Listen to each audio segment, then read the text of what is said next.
Oh, well, it doesn't matter. Hey, everybody. Welcome to Liquid Lunch. Hey, there I am. We're happy to do this pirate style. Are all wearing eye patches. And Yar. yes, we are. That voice you hear and that logo you see, I can't see who's on the screen. I'll have to pull that up. But that is one James Huggy Bear. Mr. Wolfe, how are you? Good. How's it going, guys? It is. Thanks for having me on the show. Thank you for being on our show. Kennedy has a, what do you have, like a proctologist appointment or something? Yes, I have a proctologist appointment. And his doctor only meets on Thursdays or something? Yes, I can only do it on a Thursday. Yeah, but being a proctologist would be very hard. I think you would always feel like you were behind. Oh, God, we're stretching already. No, that's what you'll be doing later. Yeah. Stretching. Yeah, I'm just the butt of all jokes today. Sorry, we're just talking shit. Enough of this crap. All right, so James, you got a brown shirt on. All right. Listen, Kennedy. Just know your role. Remember, you're number 2 on this show. Oh man, the crap that comes out of your mouth. Dude, I think have we already flushed this episode down the toilet? I feel like it might be. No, of course not, because Huggy Bear is with us, and today we're going to talk about another collaboration. James, do you ever go to? You have like a group, like a brewers group, you go to and say, "Hey, my name is Huggy Bear, and I'm addicted to collaborations." I'll just should. Yeah, this will be our 6th. I want to say 5th or 6th collaboration. Yeah. It's been going well so far, and every time I'm doing one, learning something new, get to work with some new people, and it's just really cool to do new people. And when we try to do these collaborations, different parts of town. So the last one we did was No Label out in Katy, and then now we're doing with Astral tonight up in Garden Oaks area. Yeah. So parts of town, we have friends that we try to invite along, but ultimately our goal is to meet new people and to connect with a new audience. I just did an episode of Interbrews. Actually, just did an episode earlier this week, released this week at No Label. And Jennifer was very excited to have you back out there. That's your old stomping grounds. And, yeah. So it was very exciting to brew out there with Taylor, and Eric was out sick that day, so it was just Taylor and I and my partner Michael on the brew house helping out. And well, it was fun. Got to see the old place and drink beer there, and yeah, it was fun. And then we also a couple, 2 episodes ago, I guess we were at Astral. Alex, good dude, good beers, fun. That area is, I don't know, when you guys officially open, I don't know, there'll be like, there's going to be like 3 areas where there's brewers kind of clustered in Houston.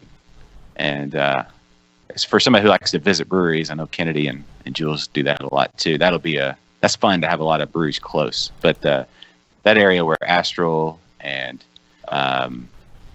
Petrol way over down, that's not a brewery, but you eat there. Then you go to the breweries Astral and Brash and Great Heights and Walking Stick, and it's a good area.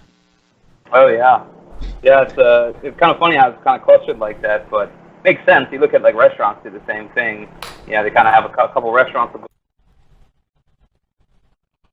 It helps everyone. It helps one another. You go out to one restaurant, you see the other one, you go, "Oh, that's good. Let's go there next week." You go there the next week, you come back to the same place, over and over and over, kind of thing. So I think it's the same thing with breweries. Kind of very similar feel. You go to one brewery, especially on a Saturday, you can go to several on one day. You could, safely have a drink at one, and then go to the next, go to the next, go to the next, kind of thing.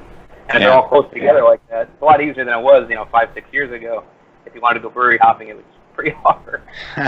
Well, and everybody has their own deal. It's not like, to somebody who's not initiated in, nobody's are the same. It's all different. So everybody has their own signature, their own what they're going for, style wise, and even within the same style, everybody like an IPA is not just an IPA. It's a world of discovery out there. Yeah, I would say so. That's kind of why we did the one with Astral tonight. We're gonna be there tonight from 5 to 8, and we did a sour New England IPA, and so we wanted to do something completely different. Alex went to, I think he did his residency up in New England area, so he's very familiar with a lot of those New England style beers. And we just kind of put our heads together and then came up with the sour IPA, and then he's bringing the New England part as well. And so we're doing that. So kind of help the acidity from the sour, from the kettle sour process. We'll balance well. We chose some hops that'll go well with that. We didn't want to make sure that we chose hops that would clash. So hopefully, I haven't tried it yet. Tonight will be the first time I'm trying it, but Alex said it came up pretty good. Well, good. Yeah, no, that. As far as people say, some people are huge hazy fans, love, and then there's a small contingent that are like, not, no hazies, and then when you get into IPAs and hazies, like, well, no, but you can't sour them. There's a little like break off there, but you have done that. So, take us through process of adding the sour element to the hoppy. I guess hazies are more aroma based. They're not super bitter like a traditional West Coast. But take us through that when you're trying to achieve balance on the sour and the bitter and the hoppy and the tart.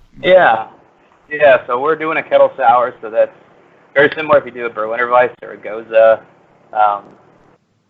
You add lactobacillus to the, we do it as a kettle sour, so we do the same thing. We get our sugars into the kettle, and then we start our boil. We boil just to kind of sanitize, kill off any other wild yeast or bacteria. Cool it back down to lacto temperatures, and there's different strains of lactobacillus. One we're using, I believe, was Good Belly, actually. I think it's Plantarum and another one.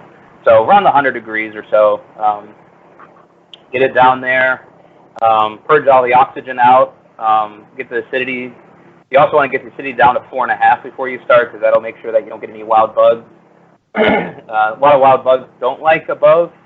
If your pH is too low, they won't be very active. So it helps protect against those other bugs. We want to put in the ones we want and get the result out that we want.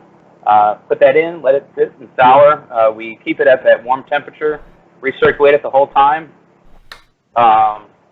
for about 24 to 72 hours, depending on how sour we want and how fast it goes. Once it's down there, once it gets down to the pH we want, we also taste it as we go. Once it tastes good and there's no off flavors, like there's no other wild yeast or bacteria got in there, we know it's clean. Then we boil it again, kills off that lactose, so it stops working. So you get a really low pH. Boil, we throw our hops in. And since we're doing a New England, so we throw most of the hops in towards the end of the boil to get more aroma out of them, a little bit of flavor, a lot of Whirlpool hops in addition to.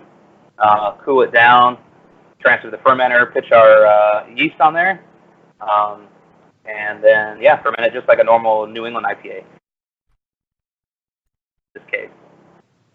So there's not really like a sour, like, I guess you could measure pH, or what is it? What's the T word? Something acid. Titratable acidity. Titratable acidity, kind of to like the sour power versus like IBUs or whatever. Right. Where would you put this on the sour level? Like a light Berliner, or is it more like make your mouth pucker, kind of super sour? I mean, where would you put it on the sour? So this one is going to be, I'm trying to remember, I think we added some buffer so that we could add more acid. The more buffer you add, when you drink it, your tongue kind of overcomes that buffer, and then that extra acidity is kind of released.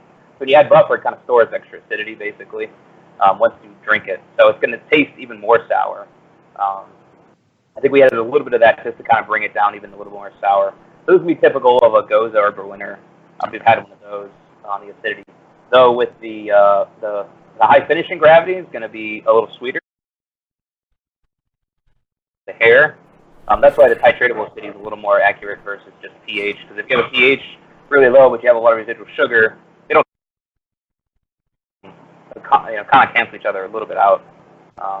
So yeah, but it should be nice and refreshing. That's cool. I want to try it. I can't wait. It's one of those ones that it makes you really contemplate, what went into the beer, in sour New England. It's like, you have your thoughts going into it, and then you try it, and then you just let it wash over you. That would be my recommendation. That's the whole thing, I think, with recipe design. I love designing recipes because it's trying to figure out an end result I want to get to, and then working on a recipe to get there. How do I get there? What kind of malts, what kind of hops, what kind of yeast, carbonation levels, and then acidity too. And so it's kind of cool to see that in the end result and then drink it. Brewing's a lot like baking, where you have to make it ahead of time, and then you get to taste the result at the end. But if anything's screwed up in between, you can't fix it. Versus like cooking on a stove, where you can taste it as you go. Okay, add a little more salt, a little more this, a little more that.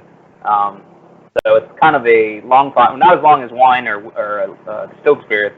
That's even a longer process before you taste the final product. Beer is still a little bit on the longer scale, though, so you have to keep a lot of that stuff in mind. And that's just, I think, just comes with experience.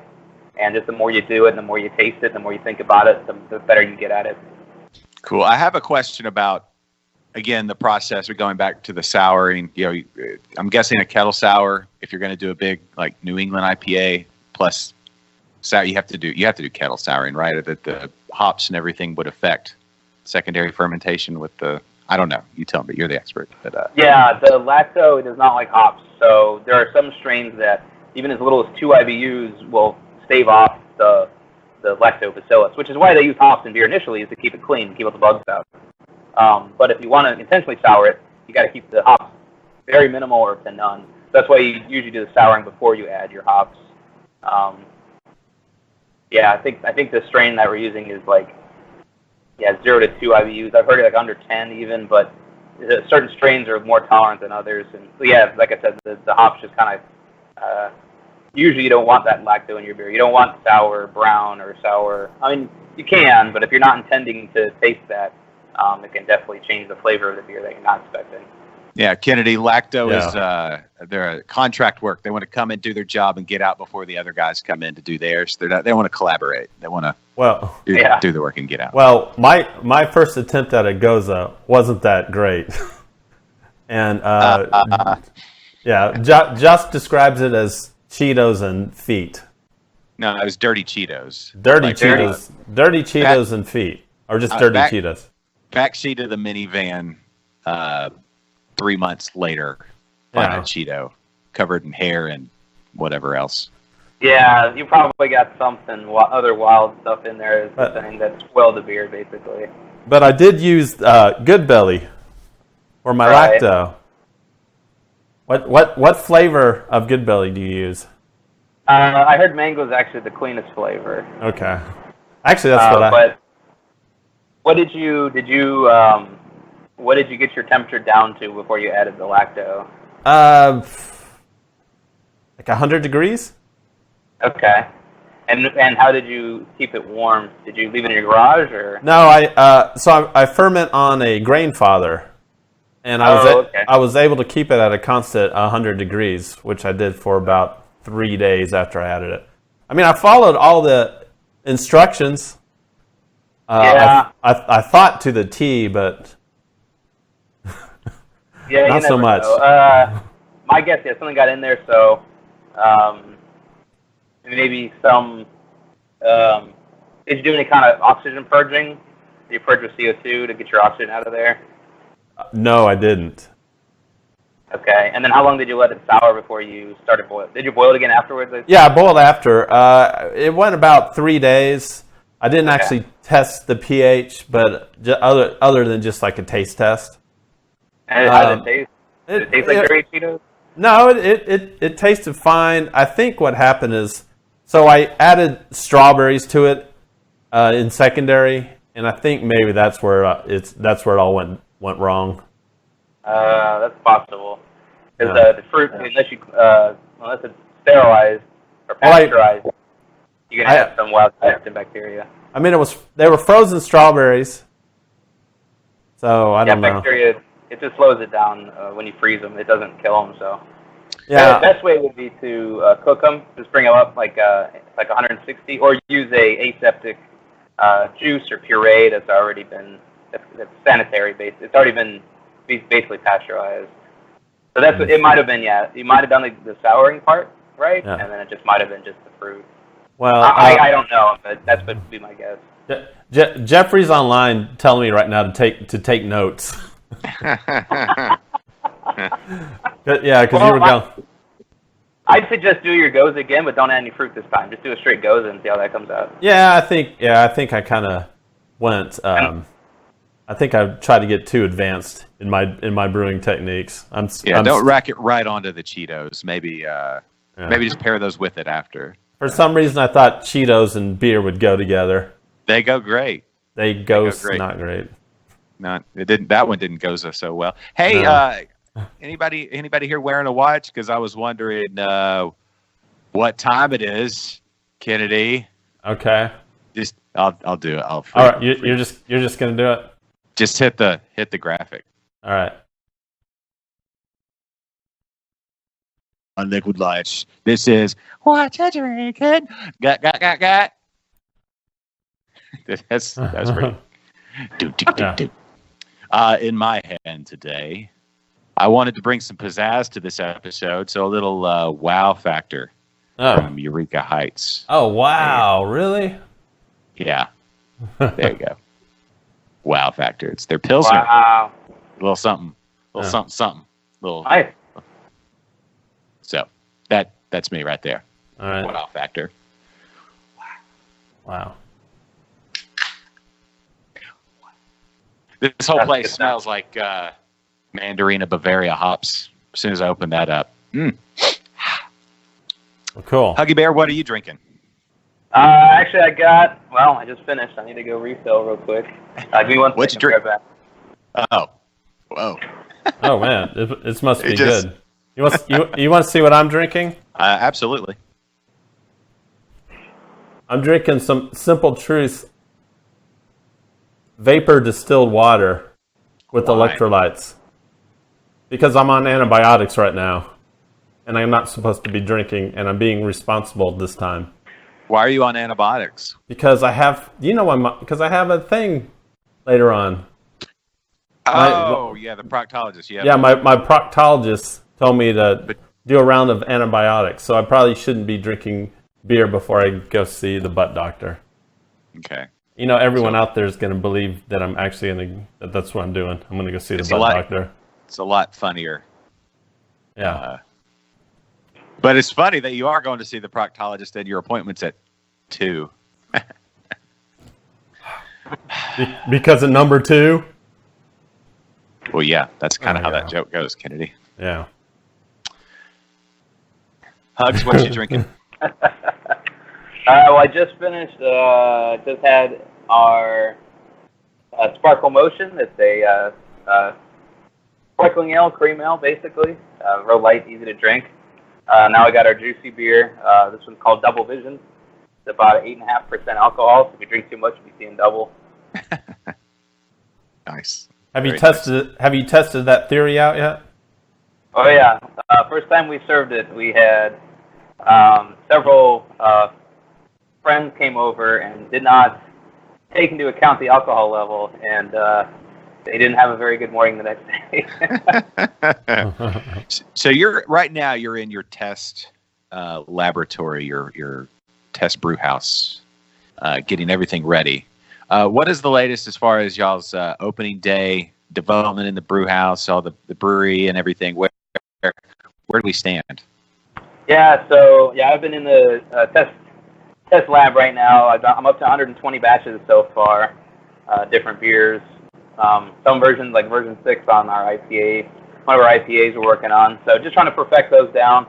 We're looking to shoot to open with 8 beers when we start, depending on timing. We have 4 fermenters, so if I turn them twice, I can get 8 beers out. So hopefully that works out. Construction's ongoing. it's just long. It just takes a long time to get this stuff together. We started with a shell of a building, basically. We had to redo the plumbing, redo the electrical, redo the roof.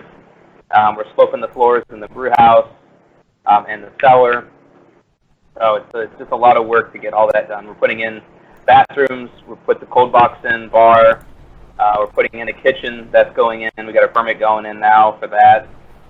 So we're gonna be that's gonna put us out a little bit, but just their drywall is up. So you walk in there, you can see there's walls between all the rooms now. The lights are up, so everything's lit. It looks nice. Garage doors are installed.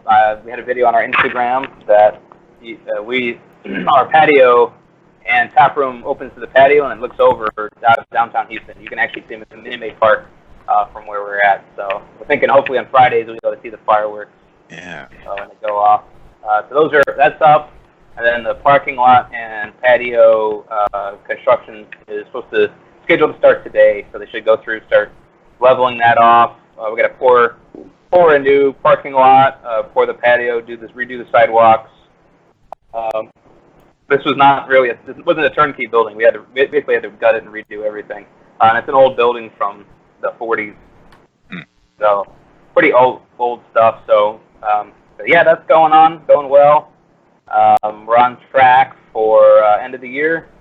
We're shooting for earlier than the end of the year, but everything keeps slipping, so it's hard to put an exact date down.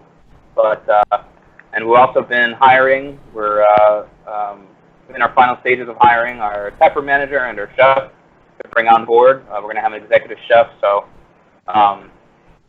we're going to do the whole brew pub experience. So I don't know if you guys, if whoever is out there is not familiar, we're going to be the local group brewing. We're about a 5-minute walk from St. Arnold, near Northside area, and we're going to be a true brew pub, which Houston hasn't had a lot of in the last several years. Lately, there have been a few, and we're going to be in a select few, I would say. So we're going to have really good food, really good beer, fully air-conditioned building, nice patio with nice views of downtown. So it's going to be kind of the whole package. So we are getting our people on board, and then just doing collaborations. I'm just continuing with that. We got the Asheville tonight, and I got 1 or 2 more I'm trying to line up. Hopefully we'll finish it out, but if not, it's okay. We're going to continue our collaborations after we open, and then our construction. Right now I'm full-time brewing beers and helping with the build-out and doing the collaborations. And so now as we get towards the end, it's getting busier and busier, kind of crunch time, so I'm going to have to pull back from some of that. Some of my test batches are probably going to have to slow down, and maybe even some of the collabs, but we'll see. If we can time it right, we'll try to do that more and more. Okay, well, with all the collaborations, this is something I was thinking about this morning. The different systems you've been working on with, because you do the collaborations at the brewery you're doing the collaboration with. Right. So we've named a few. What have you seen as far as like brew systems, features that you really love, features that, I don't know, that like when you get to test them out like that, I don't know that people get to do that as much as you've gotten, to do, brewing on all these different systems. What is the one thing that is always there no matter what type of brew system you're on? And then are there some features that you just really love that you're like, that's a must have for any brewery or whatever? Is there anything that you've learned along the time?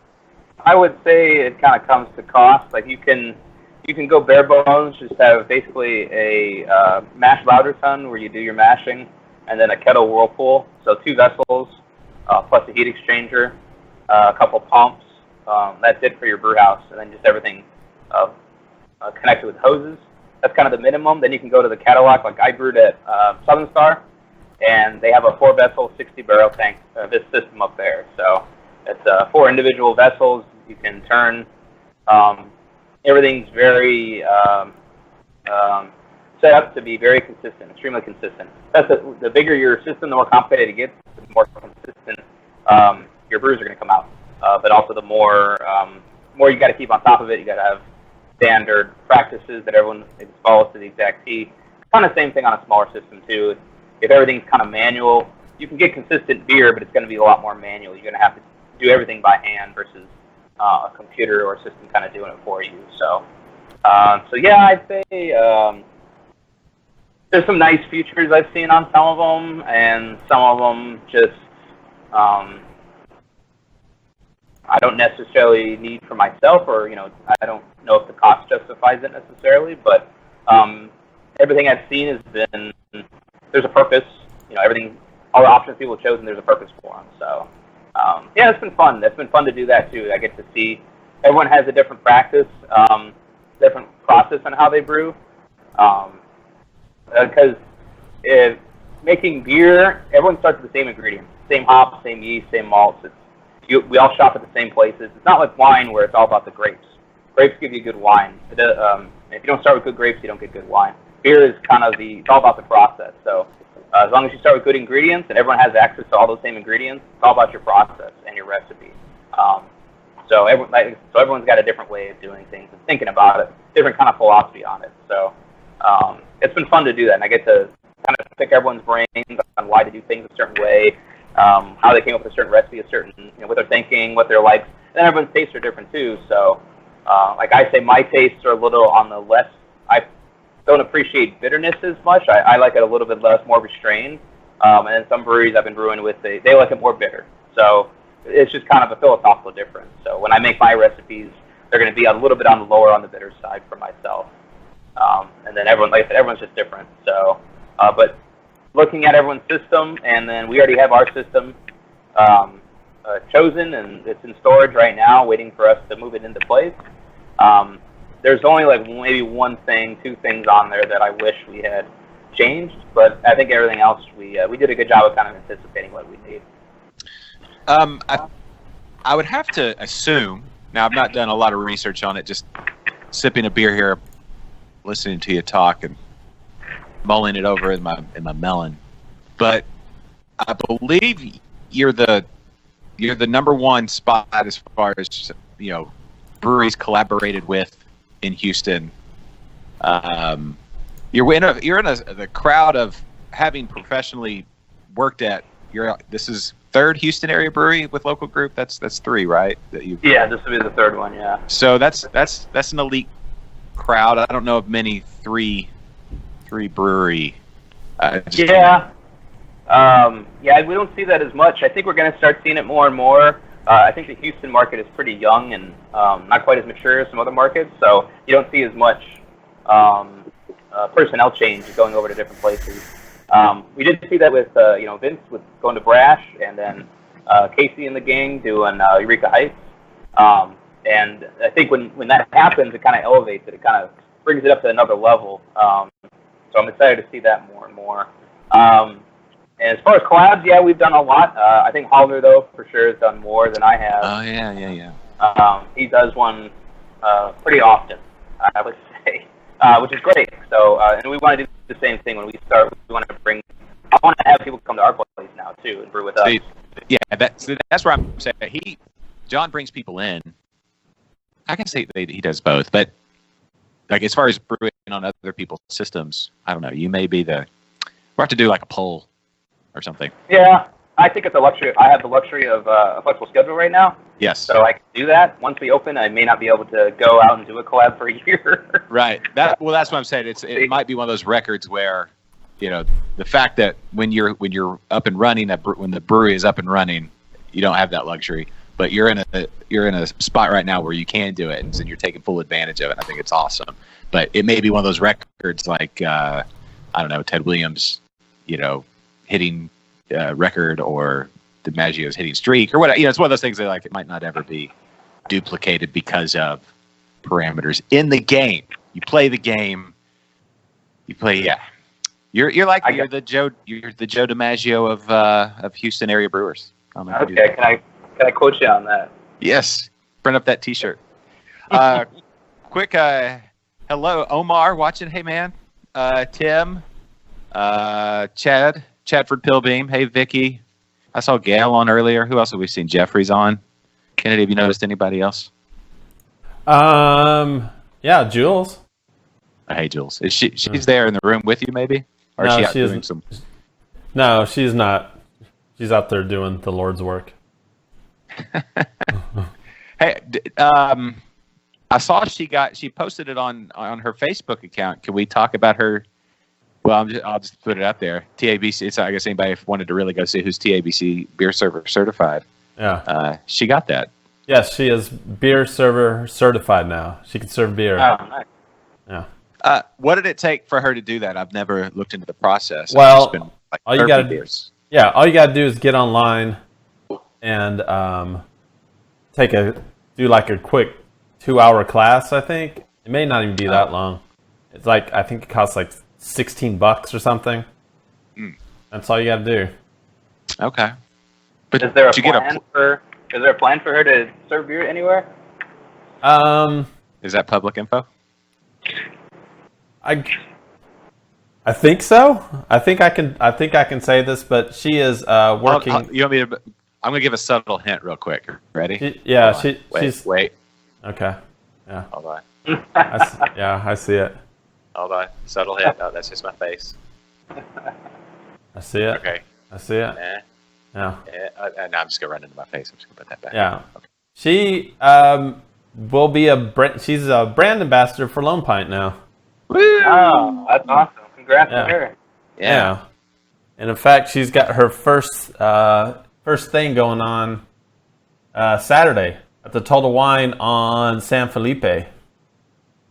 In the Galleria area. So if you guys want to, so everyone should go by and get some free samples of Lone Pint and say hi to Jules. Does she know what she's going to be serving yet? Sampling the beers? I'm Does not she get sure. a list beforehand? I don't know. I mean, I should probably know this. Yeah, maybe. My HEB up here, Fairfield Market, they do a really good job on Saturdays. You can go in. There's 4 or 5 breweries set up, and they all have 5 or 6 beers a piece to go in and get little samples. But if you're there doing like family grocery shopping, it's a good little reprieve, a little rejuvenate you, because it's like if you start on one end, get the beers in the middle, and then my dogs are excited about it too. They want to go to San Felipe and sample Lone Pint beers. So, all right.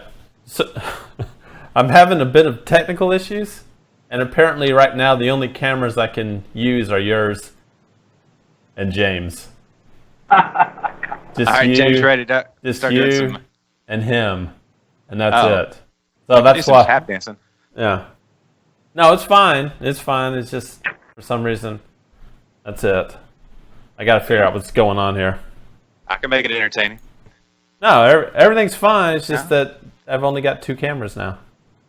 Oh, what'd you do? Oh. You don't know? I don't know what happened. I don't know what happened. So, yeah. Anyway. Jeffrey says that's a block from her job. Hey, Jules. She's on. I just saw Jules jump on. Yeah, she is on. So, Jeffrey, we expect you. I don't know. You said Saturday was the tasting? This Saturday, I believe starting at 2 o'clock on the Total Wine on San Felipe, in the Galleria area. There you go. Everyone. We've got like hundreds of viewers right now. So we should all go pack out that place and say hi to Jules.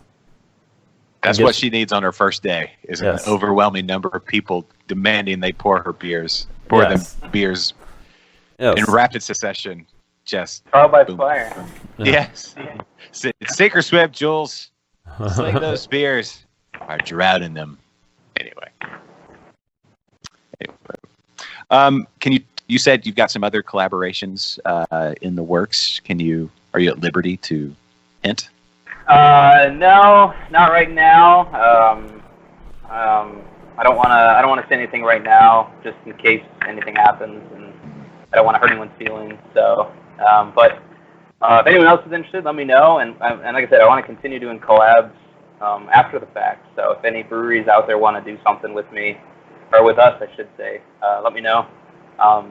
Once we open, though, it may have to be a visit to our place. And I understand it's hard for a lot of people to get off and a day off to go travel somewhere else too. But this is something I would want to do for the longest time. I want to work with other brewers, pick their brains.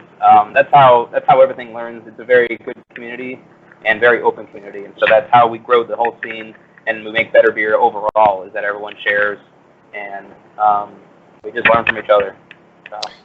Okay, off the top of your head, can you name all the styles and the collaborations you've done? So we did semi-classical was a Schwartz beer we did with Holler back in January. Then we did Hydrus, which was a New Zealand pale ale with Holler as well, back in May, I want to say. We did Max Power with Great Heights, which was a pale ale.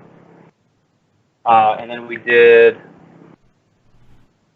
a brewed IPA with No Label out in Katy. I Like It Dry. That one should still be on tap. It was on tap last Sunday at least. They may have a little bit of that left. Then this will be Astral with the Sour New England IPA called Curiosity. So we're going to be there tonight. Myself and my two partners, Todd and Michael, saying hi to everyone. Thanks for coming out and trying the beer. And then, yeah, so come on out if you guys are free. If not, the beer should be on tap for a little bit after that. No guarantees, though. Tonight's the only guarantee that's going to be on tap. Yeah. Is there a style that you haven't either test brewed in your test brewery there or collaboration? Is there something that you sit there as you're falling asleep at night and you're like, I really want to brew one of those? Is there anything? No, I mean I've gotten the luxury. I've had the luxury of doing a lot of test batch of beer. So I've made, I think, 34 different styles of beer, or 34 different brands of beer, I would say, here, and then several versions of most of those. And I know I've done everything. I got a cinnamon stout. I got several versions of New England IPAs, some West Coast IPAs. I got a horchata blonde. Some of the funkier ones. Yeah, I'm doing some the kettle sours, but I'm doing some fruited versions. So I got that going right now. I'm working on trying to perfect the Hefeweizen right now, and I'm going to do a fruit version of it too. I'm going to add the fruit next week. So there's nothing really that I can think of that I haven't. I mean, there's always something. I have a long list of things I want to work on. I want to start working more with spices. I think spices in brewing have a lot of potential because you don't have the sugar content, so you can add the spices after the fact. And spices are very potent too, so you can add a lot of flavor with just a little bit. And spices are used extensively in cooking, and so I don't see there's any reason why they can't be used more and more with beer. So I want to work on that more. You know, different kinds of regions, Vietnamese, Indian, all kinds of different spice combos and mix and match kind of thing. That's fun. That is a lot of fun. That now let me ask you this: I think it's the hottest week we've had so far. What does that mean? That was a loud phone call, and very distracting. Way to go there, producer, and all things technical. Well, yeah. And the professionalism on this show is unparalleled. Listen, you don't get this on other shows. I don't mean to brag, but we're on another level. Yeah. Okay. We kind of are. So I believe it is the hottest week we've had so far of the summer. It is touched just the underbelly of 100 degrees so far. We're on a Thursday. As I look at the temperature now, hold on. If I can find it, this is my old phone. Talk amongst yourselves. I even still have the weather. Where's the weather app? Oh, there it is. Found it. As I look at the weather app, and there you go. Tonight, local group, Astral Brewing, at Astral Brewing. There you go. Sour. Yeah, luckily they have an indoor tap room, air conditioned tap room. So the high. Oh wait, hold on. I'm looking at the wrong city. The high, as you go to say hi to Huggy Bear and everybody. Right now, where I'm sitting, it's 96 degrees. Okay, right? It's hot. Yeah. With a high of 98 plus all the lovely humidity of Houston. Currently, do you know what the temperature is in Midland? This is one of our segments. I bet we have. Oh, Tim. I bet Tim knows what the temperature is in Midland. I know what the temperature is. It's either the temperature range in Midland, somewhere between third ring of hell and the coast of Antarctica. But currently, right now, in Midland, 95 degrees. Oh, it only feels like 99. But they're high today, 102 in Midland today. So that's the temperature in Midland. But yes, Astral all inside. They do have a patio outside if you want to really appreciate their AC as you walk back in. All right. But, I just want you guys to know I fixed a technical issue. Hey, nice. Way to do the bare minimum of your job there, Kennedy. Yeah. Way to go. We're proud of you. Yeah. So now you guys get to look at me again. Well, okay. Yeah, that's what you've been missing out on. I know. Yeah. But I was going to ask you, since it is so hot, but we are in the. Hold on, let me finish this last sip. Again, that wow factor is a great summer beer. A little hoppy pilsner. Love pilsners. I love hops. Love Eureka Heights. This vapor distilled water is pretty good too. Yeah, I bet. It's very hydrating.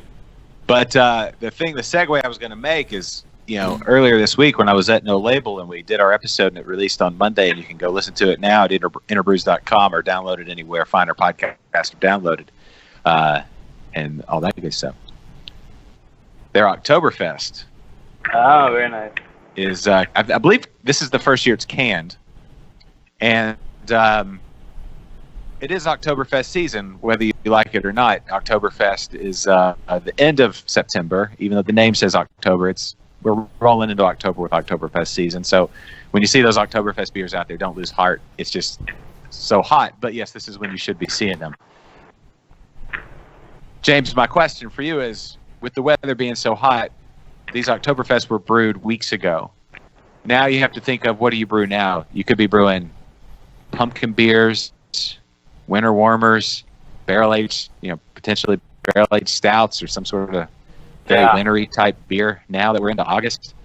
How do you get into the mentality to brew those beers when it is actually the boil kettle and the outside temperature are within like a 5-degree range? How do you put on hard. Christmas music? What do you do? Yeah, a little I'm blanking on the Christmas songs right now, but yeah, Happy Holidays or something. It's hard to get ahead. You always got to be ahead of the market and make the beers ahead of time. So it is tough. It's kind of, you got to be about a season ahead. It feels like. So it's a mental thing. So right now people should probably start to brew their winter, or getting ready to start their winter beers. Yeah. So getting all the recipes finished, all the ingredients ordered and everything, and then in the next month or two start their winter ones. I'm already working on some test batches of some spiced stouts. Want to do kind of like a winter stout kind of thing. I was going to work on a pumpkin beer, but we're going to open after the fall, and so it'll be a little too late for that. But I'll probably do. I love pumpkin beer, so I want to do a good one. I love to hear that. I love the best pumpkin beers. We were talking about this on my Interbrews with Jennifer and everybody at No Label, and Eric and Taylor as well. And that's the thing. It's like pumpkin beers. The best pumpkin beers are some of the best beers. But when everybody brews a pumpkin beer, and some people don't take that care to make it to balance the spice and the roastiness, or add a little smokiness, or whatever your take on pumpkin beers is, they just want to get something out there because it was very marketable. And some breweries, bigger, macro-y type breweries, maybe not. They don't. I don't know. People try those, and it's like it kills their people. People have very negative responses to pumpkin beers if they've had a bad one. And there are probably like 4 or 5 people that actually don't like pumpkin beer, like just would not like even the best one. But they're just very vocal, and they post that meme about the same or whatever. If you don't like it, you don't like it. And yeah, I agree. There's a lot of people that are big fans about. There's going to be a lot of anti-fans also, and it just feels that's kind of a trend nowadays. If you don't like something, that's fine. You don't have to like it. Let someone else enjoy it.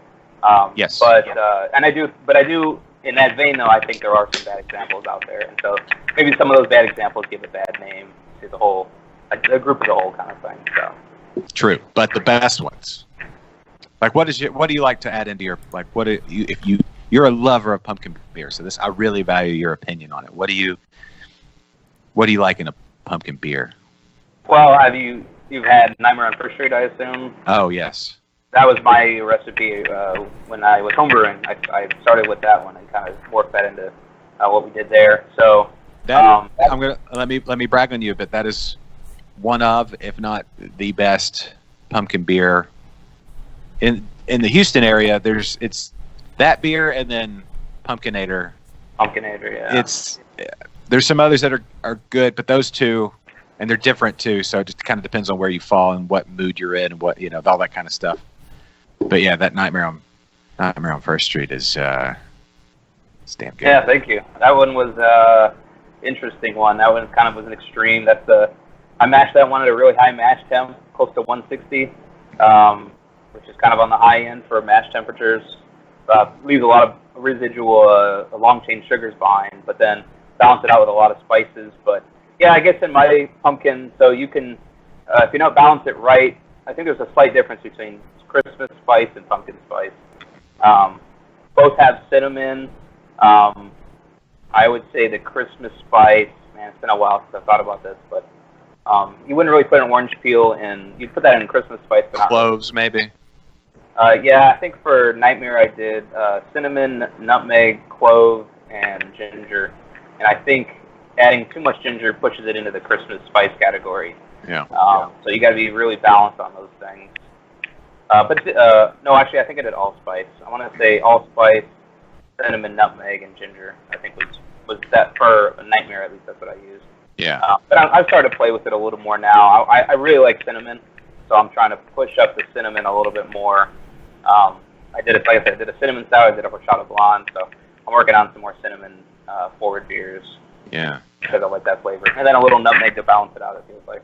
I find like smoke, a little bit of smokiness goes well with the pumpkin spice. You get kind of that roast. I did a pumpkin porter where I smoked the pumpkins, and it was pretty tasty. And then there was it Five Stones out of San Antonio area? They had one that was a smoked pumpkin beer, and it was really good. So I don't know. There's a lot of flavor. There's a lot of places to go. Yeah, I can see that because actually I found there's a lot of homebrew recipes where you cut up a pumpkin, put some brown sugar on it, and then toast it in your oven.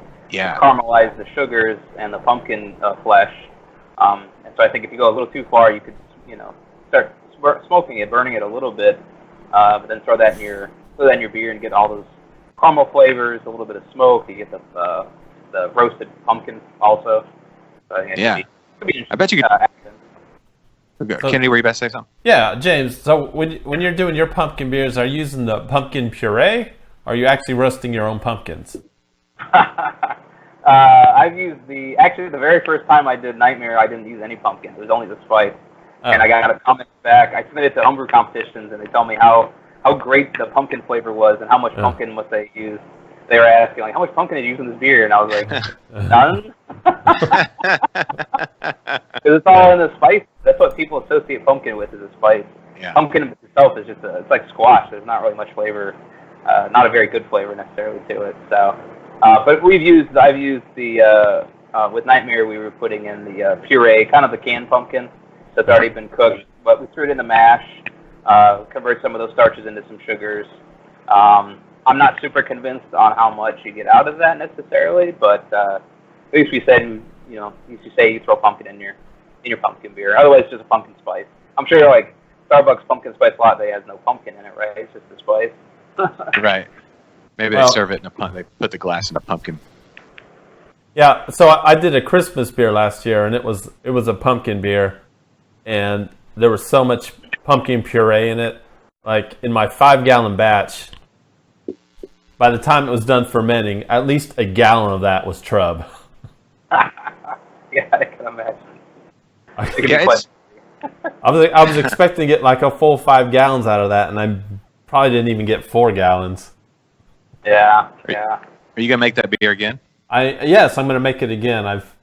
I'm definitely gonna improve on it because it tastes. I think I was a little heavy in the cloves. That's kind of what everyone's telling me. Oh man, There's a lot of spice in that. Yeah. Well, spice is one of those things, and we get into that with if you're a commercial brewery and you got to get it out to your distributor and then the marketing and get it out then eventually to the retail stores and the bars and stuff. So you have to do it way in advance. Well, pumpkin growing season, when are those pumpkins, ready to harvest, and when are you ready to brew those beers? And it doesn't always line up. So having that pumpkin puree is a great way to be able to do that. But also the spices will drop out over time. So I don't know if you have any of that left, Kennedy, or did you drink it all? I gave a lot of it away. I know a lot of people because they were presents, so I got real fancy and made cool labels, and I like wax dipped the tips and stuff. So a lot of people still have them, and they're just kind of sitting around as like just decorations. It would be an interesting test, I guess, to try it now. I bet some of those spices have dropped out. I still have one, and maybe we'll do that around Christmas time. We'll try my beer 1 year later, and see if it'd be good, and see if it kills us or not. Yeah, I like it. Tastes like pumpkin-y Cheetos. Christmas Cheetos. I think Pumpkinator to me is better a year after. I like 1 year old Pumpkinator more than the fresh Pumpkinator. So how long before Pumpkinator is no good? Because I know people who have 2012, 2013 Pumpkinators still sitting in the refrigerator. I don't know. I had 12 last year and it was still good. Yeah. So. Yeah, I would drink most of those beers fresh, but Pumpkinator is that's a stout, right? Yeah. Big so it's that'll last a little bit longer, and then the high alcohol too. I know it's a high alcohol beer, so that'll help kind of preserve those flavors. It's going to change over time. You're going to get oxidation. You can't fight that. You can always slow it down. So as long as you keep it cold, they should last a while. But I have some Bigfoot. I bought some Sierra Nevada Bigfoot verticals, barley one. I had some that were 10 years old or something, but I didn't store them well, and so we opened them up and tasted them, and it's just like paper. Yeah. It's like wet cardboard. It's just it's not very good. Yeah, I have Pumpkinators from every year. The only one I don't have is the DR9. But other than that, I've got at least one from every year, maybe more. Actually, I have a lot of pumpkin beers over here. So Tim from Eccentric Brewing in Midland, he's saying how he uses sweet potato puree. Apparently, it tastes better, but also he noted that pumpkin beer is widely hated in West Texas.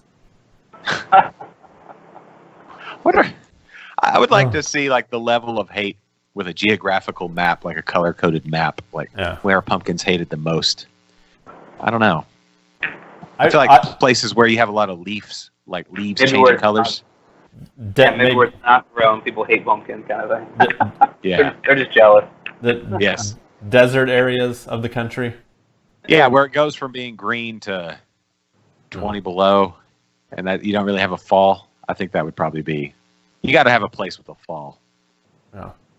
So I don't know. That would be an interesting map. Map that one out. I will say. Let's see. Who else makes a sweet potato? New Republic.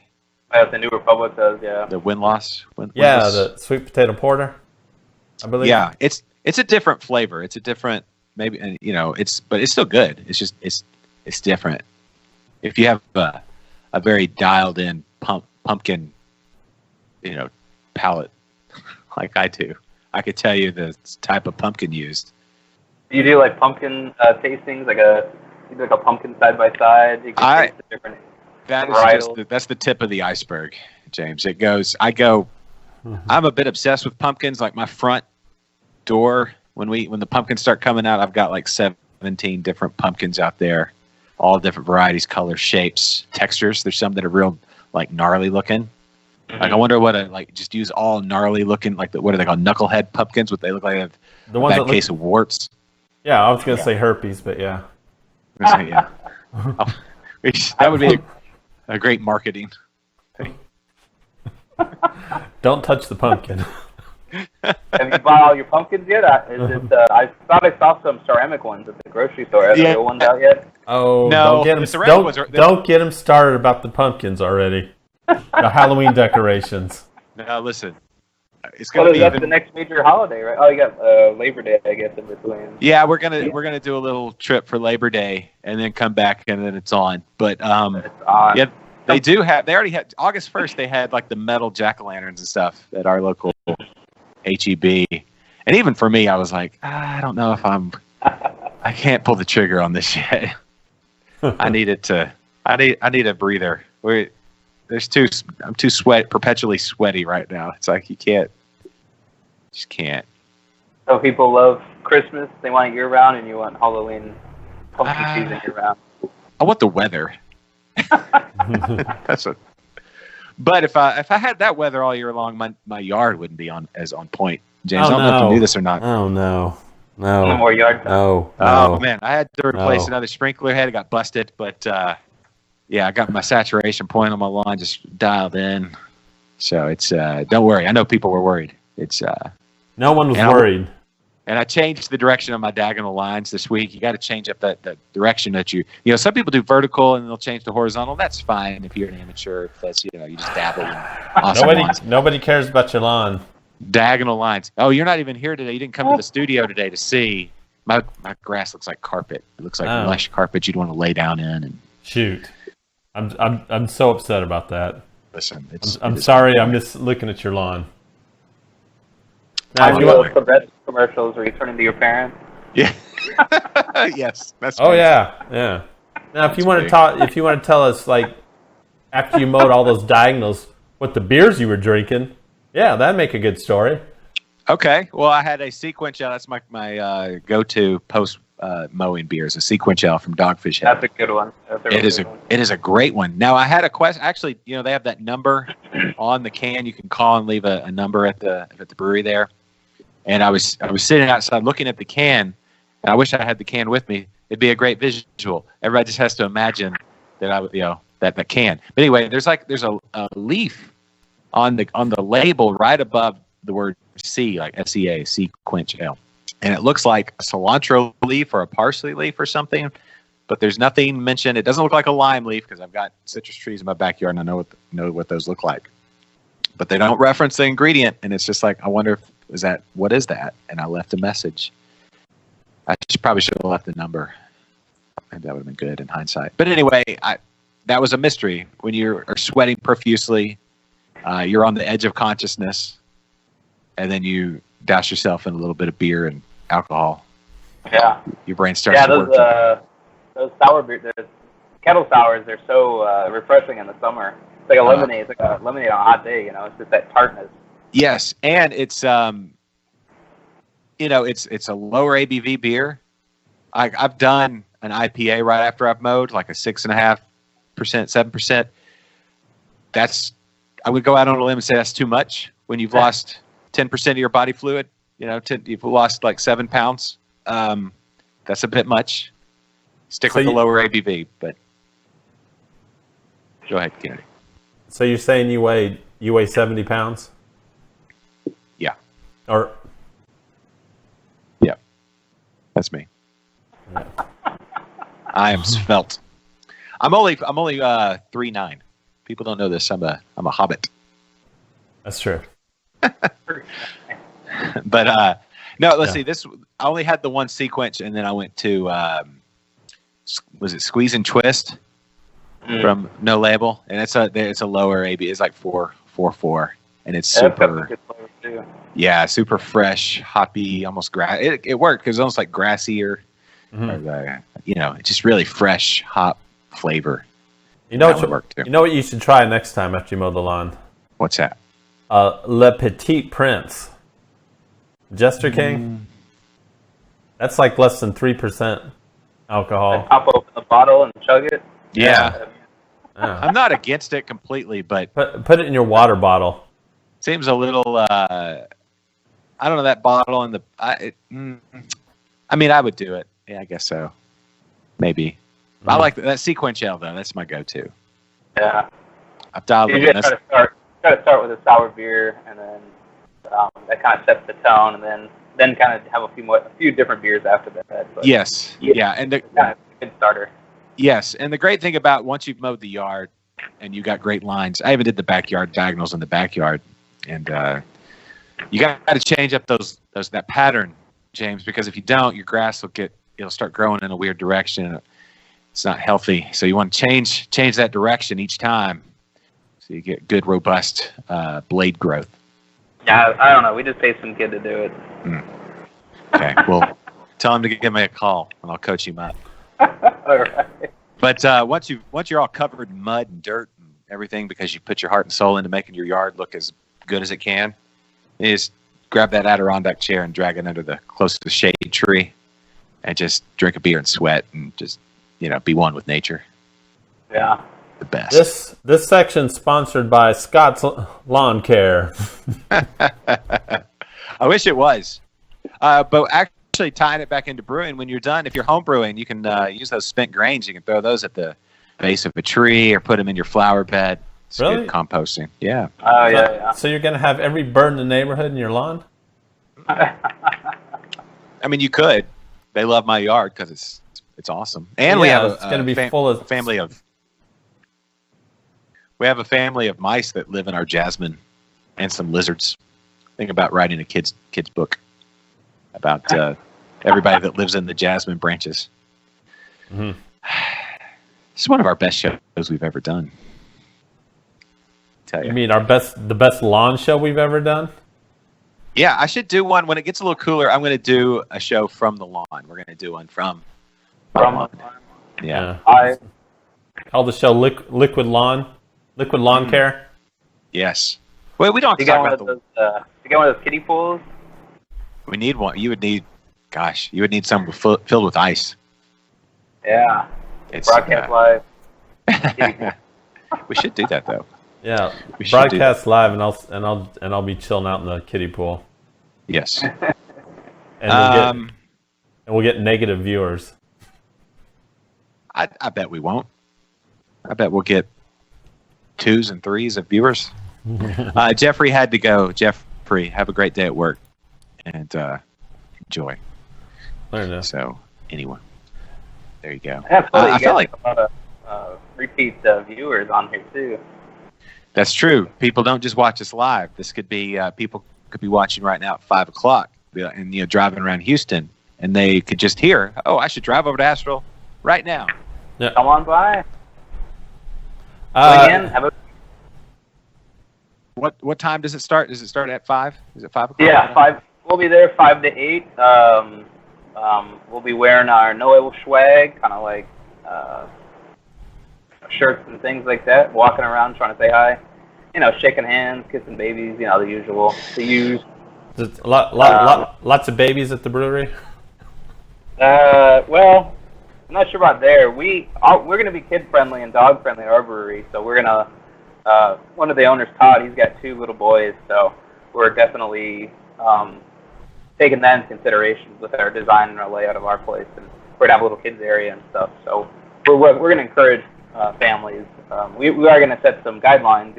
Watch your kids. This isn't a daycare kind of thing. But I heard a story. Someone said they had a friend in from Germany, I want to say, and they went to a brewery and it said family friendly, and he said, "What do you mean family friendly? Like, isn't everywhere family friendly? Like, I don't understand. Unless it's like an adult, club or a video store or something. Like, everywhere is family friendly. Like, this is such a weird concept. What do you mean? Like, kids aren't allowed? What?" Yeah. So they thought he thought it was such a weird concept that kids aren't acceptable at certain places. So over there, you got the beer gardens. You go out, you hang out with your families. It's just, it's just an acceptable kind of thing. So. Yeah, it's in some ways, Europe does it. If it doesn't have alcohol, it's just apple juice, which is how it should be. And like all breweries should be family friendly. Beer gardens, my opinion. Yeah. I mean, I've even seen there's lots of families at Brash, and it's like, I wouldn't think that's a great environment necessarily for your kids, but hey, maybe if you want to bring your kids, great, go for it. That's one brewery where I can take my nephew. Yeah. He's all the video games. He's 9 years old now, and he loves that place. Oh yeah. because because I can teach him all the moves on Mortal Kombat. Oh, nice. Yeah, Who do you bond for game. Who do you play with as on Mortal Kombat? I like Johnny Cage. Is that who you see yourself as? No, because because I like his. Well, when I play with my nephew, I use that one because he's got the crotch punch move.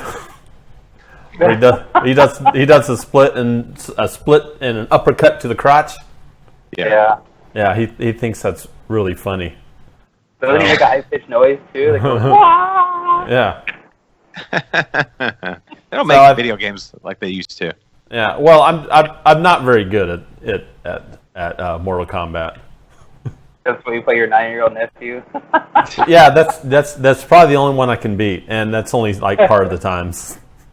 You just have to find younger and younger nephews to play against. Just constantly on your brother, dude. You got to have more kids. Please, I can't beat him anymore. You need to give me somebody else I can beat. Give some fresh blood. Here, play the dog. He's not that good. Did y'all see where ABI bought out a new brewery in Cleveland? Yeah. I think it was in Cleveland. Really? Yeah, out of Ohio. Yeah. Yeah, it was. What was the name of that brewery? Like Floor Plank or Floor? I don't know. Platform, I want to say. Platform. That's it. Yeah. Floor Plank. They bought out a Floor Plank platform. I don't know anything about Platform. Do you, James? You know anything about them? No, just from what I've been reading lately on it, it's interesting because they haven't bought a brewery in 2 years since they bought Wicked Weed. So someone said that they're doing a lot of the. They opened 3 tap rooms in Ohio, and they were doing a lot of one-off specialty beers. Just kind of a lot of rotation kind of thing. I think they had one beer that served with icy syrup or something like that.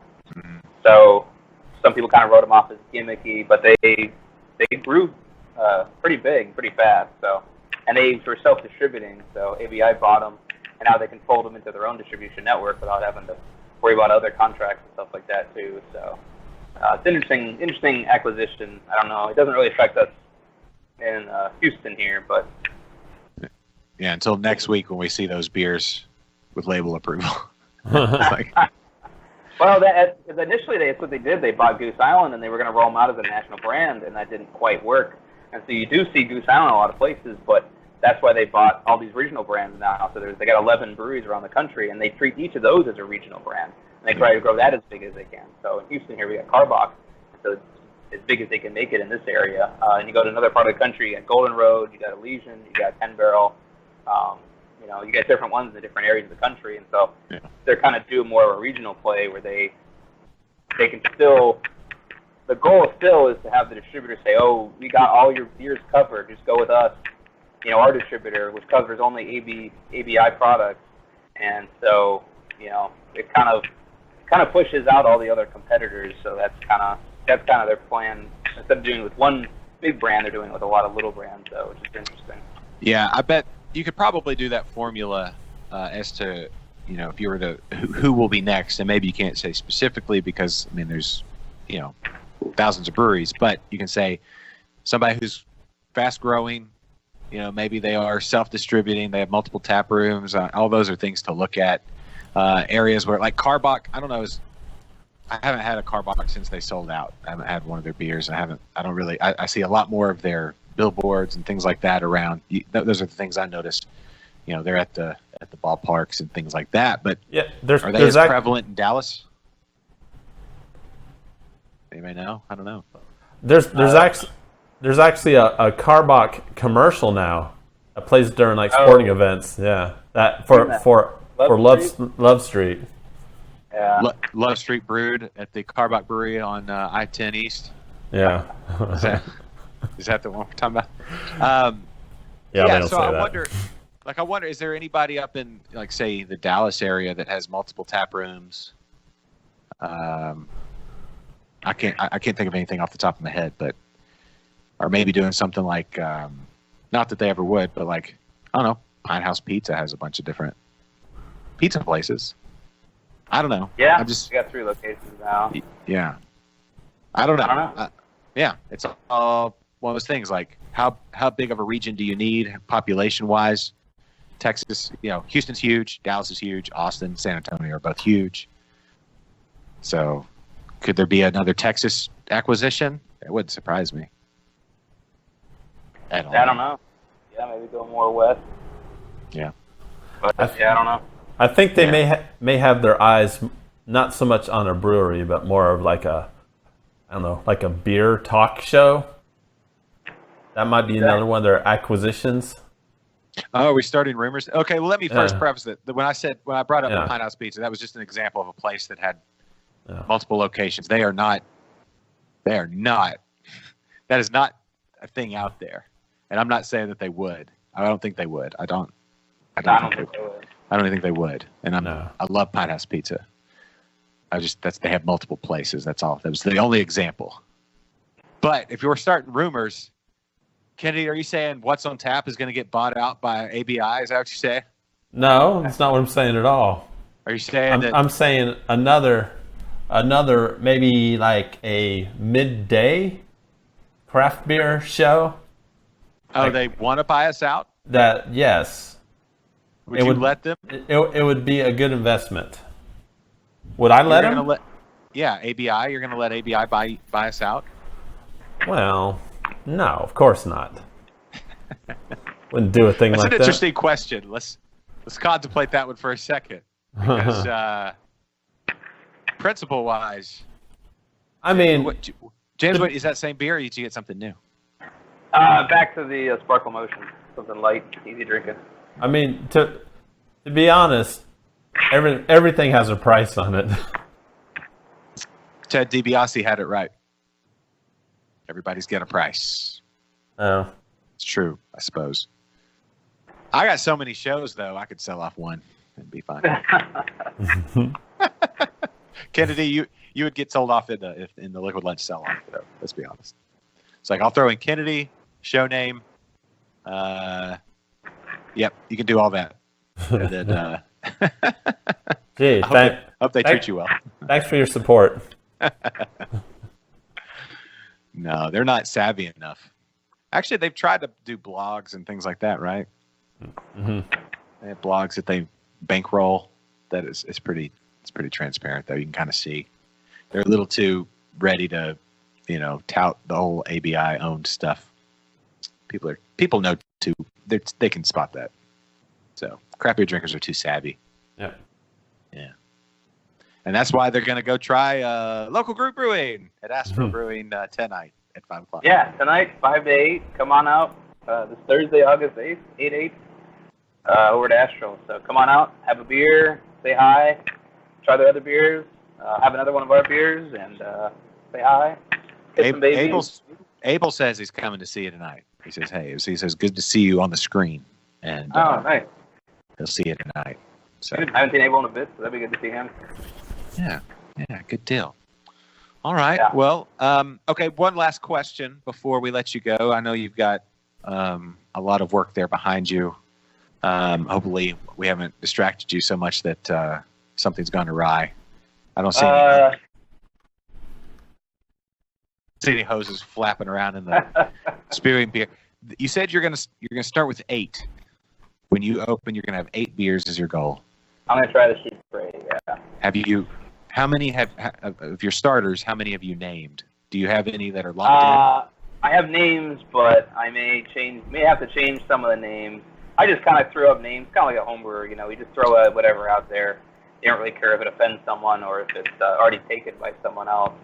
So I don't really have offensive names. But as far as the beers themselves, have you picked the 8 that you would like to go with? Or is there 7 and 8 are still battling it out? We're trying to figure out who owns those spots, like the styles and things like that. I think we got 6 or 7 locked, and then we got another 1 or 2 we're just trying to figure out. This is just going to be the first 8. We're going to be rotating a lot of different beers.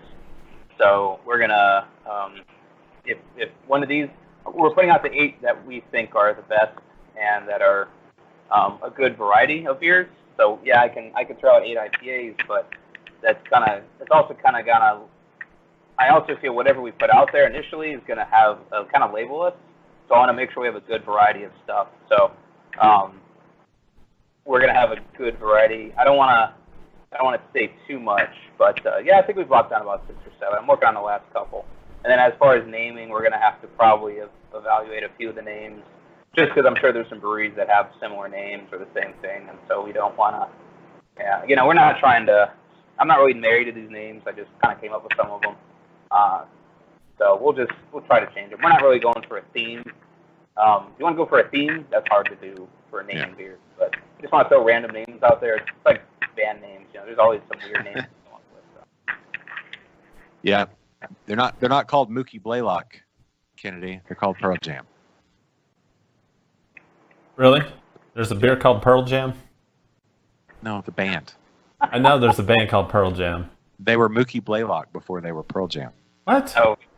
Really? Yeah. I also heard Google Dolls regrets their name. They wish they would have changed it. It's too bad that wasn't taken before we took it. That's probably what... I saw the Goo Goo Dolls in concert. On purpose? Yeah. Like you didn't accidentally walk into this place? You knew what you were getting into? It was 1990. Still, I don't care what year it was. And then I got in a car wreck after that. Well, you would have been better off getting in a car wreck before you went. They were fine. Okay. There wasn't a lot going on in Conway, Arkansas that night, so we yeah. Goo Goo Dolls at the University of Central Arkansas. Go Bears. Go Bears. I think I would have rather stared at the pavement for 2 hours. Kennedy's a music snob, James. Did you know that? He's an elitist when it comes to music. Sounds like Punk or go home. He's all like, whatever. Right? Is that what it is? Punk or nothing? No, I'm just saying that Goo Goo Dolls are not good. They had that one song? Yeah. Anyway.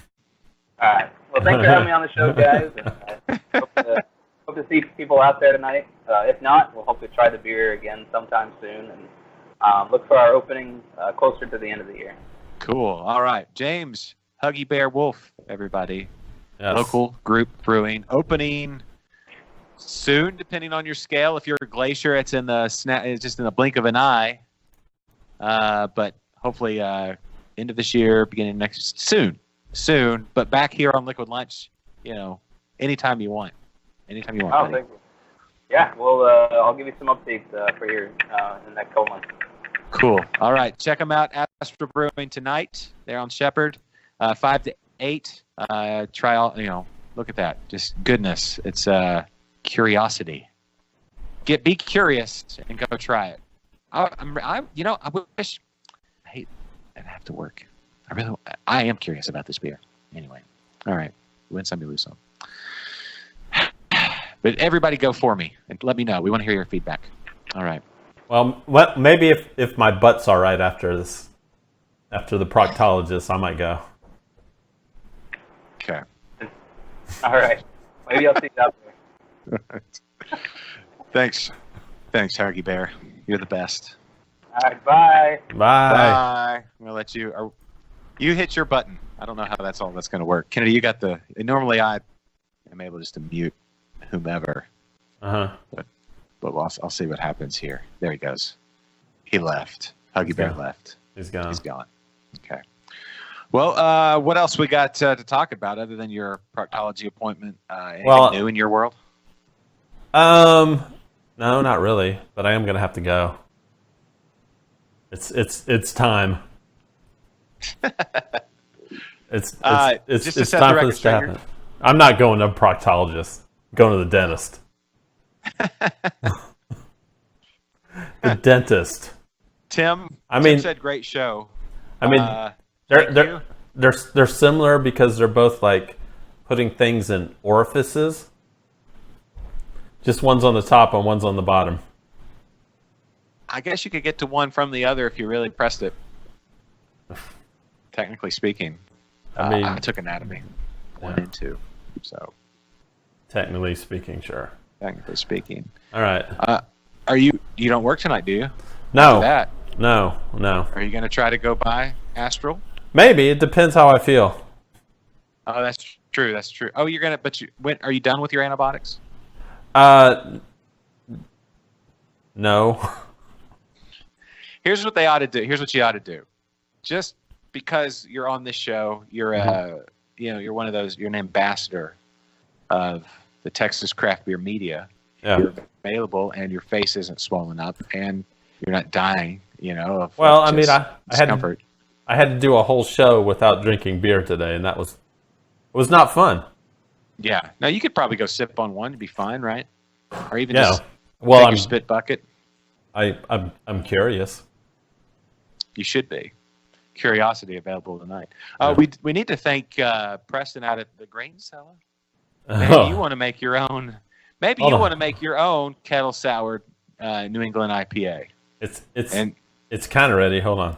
There we go. You listened to this show today. You got inspired, and you need ingredients. You need technique. You need to be coached up. Well, you can go to the Grain Cellar, Humble, Texas, 240 First Street West, 77338. It's your one-stop fermenting shop. And Preston, a world of information, world of knowledge, a world of good feels, a world of encouragement. And right now, if you walk in and say, Liquid Lunch sent me, free hugs, waist up, waist down, your choice. And Preston will get you on the road to making your own beer. Or maybe you don't want to make beer. Maybe you want to make wine. He can help you there too. Cider, mead, sauerkraut, yogurt, pickles, whatever. Mm-hmm. So there you go. Kimchi will help you. Kimchi. Yeah. Yep. Spirits. Yes. You get spirits. Any gear you need, ingredients, all that. Yeah. So maybe you want to make some hop essential oils. He can probably steer you in some sort of direction. Yeah, it's about time for me to go get my next batch. The Rogue Brewers, we have another competition, and this is a fruit beer.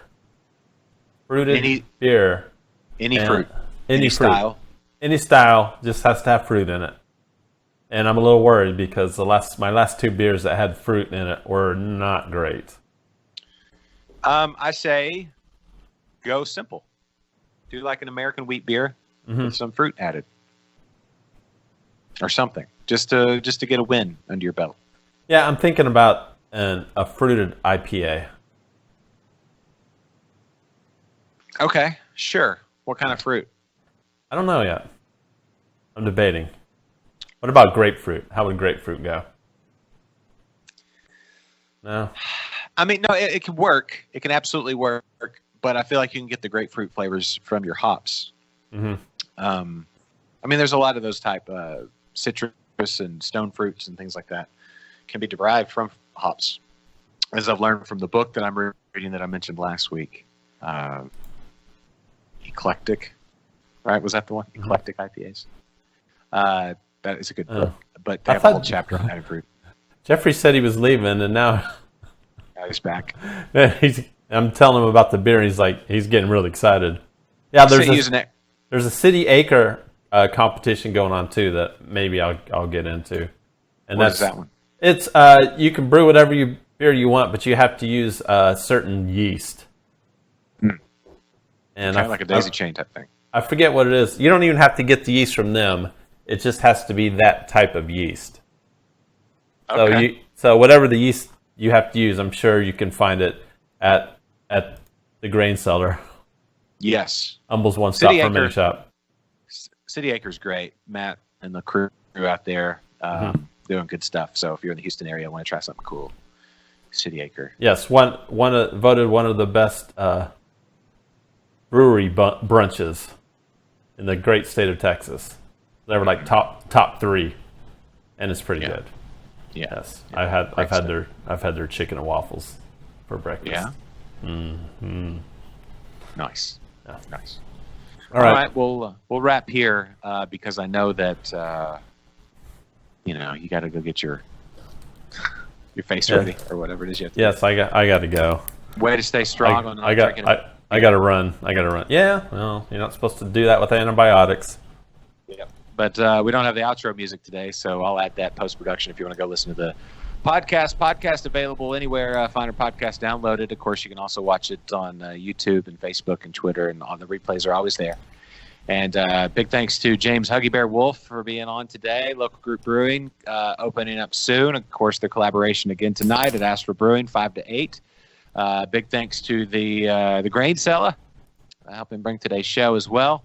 Also, if you want to help support the show, go to liquidlunchshow.com/Amazon. Anything you order there, support all this like back to school stuff. Back to school right around the corner, Kennedy. I don't know if you knew this or not, but ready for that. Sorry, I just got that flash that the battery's low. So everything's telling us to wrap the show now. Kennedy's mouth, Huggy Bear going away, and my phone. So thanks, everybody. Have a great weekend. Go out there, have a great beer, try something delicious, buy one for somebody else. Beer someone. Beer someone this weekend. And then see us right back here next week where we'll have special guest, TBD, or whatever. You'll be back in studio next week, right? Yes, I will. Okay. I will. I'd be there right now if I didn't have this thing. Okay. Well, good job today. All right. Yeah. Thanks everybody for this setup needs a little bit of tweaking. We'll figure it out. Yeah, maybe. I don't want to make it too good because then you'll never be back over here again.